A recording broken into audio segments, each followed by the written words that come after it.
Assalomu alaykum. Apple kompaniyasi haqida qiziqarli 10 ta faktlar boshladik. Birinchi fakt. Apple garajda boshlangan. Apple 1976-yilda Steve Jobs, Steve Wozniak va Ronald Uin tomonidan Kaliforniyada oddiy bir garajda asos solingan.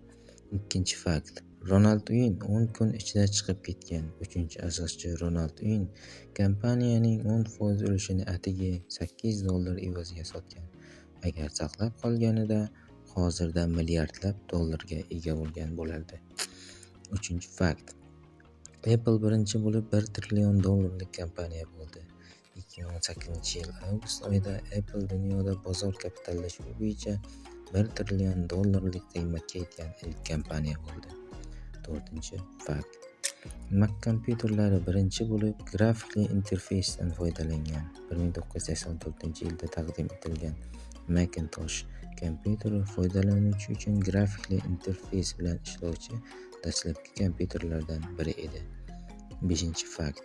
Apple logosi nima uchun tishlangan? Logodagi olma tasviri tishlangan ko'rinishda bo'lib, tasodif emas. Bu uni boshqa mevalardan, masalan, gilos farqlash uchun qilingan. 6-fakt. Apple'da no show is no problem siyosati bor. Steve Jobs ofisda ko'pincha oyoq yalang yurardi. Apple kompaniyasining ilk yillarida bu g'ayrioddiy holat oddiy edi. 7-fakt. Apple o'z serverini o'zi yig'adi. Kompaniya o'zining maxfiylik siyosatiga rioya qilish uchun serverlarni boshqa kompaniyalardan emas o'zi yig'adi. 8-fakt. iPhone ishlab chiqarish narxi arzon. iPhonening sotuvdagi narxi $1000 atrofida bo'lishiga qaramay, uni ishlab chiqarish xarajati $400 kam bo'lishi mumkin. 9-fakt. Apple'da Easter eggs yashiringan. Ba'zi eski Mac operatsion tizimlarida dasturchilar tomonidan yashirilgan maxfiy hazillar yoki rasmli elementlar Easter egg bo'lgan.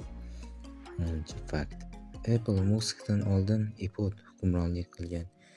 2000-yillar boshida iPod musiqa sanoatida butunlay o'zgartirdi va Apple'ni global texnologiya gigantiga aylantirdi. Bizga obuna bo'ling va like bosishni unutmang.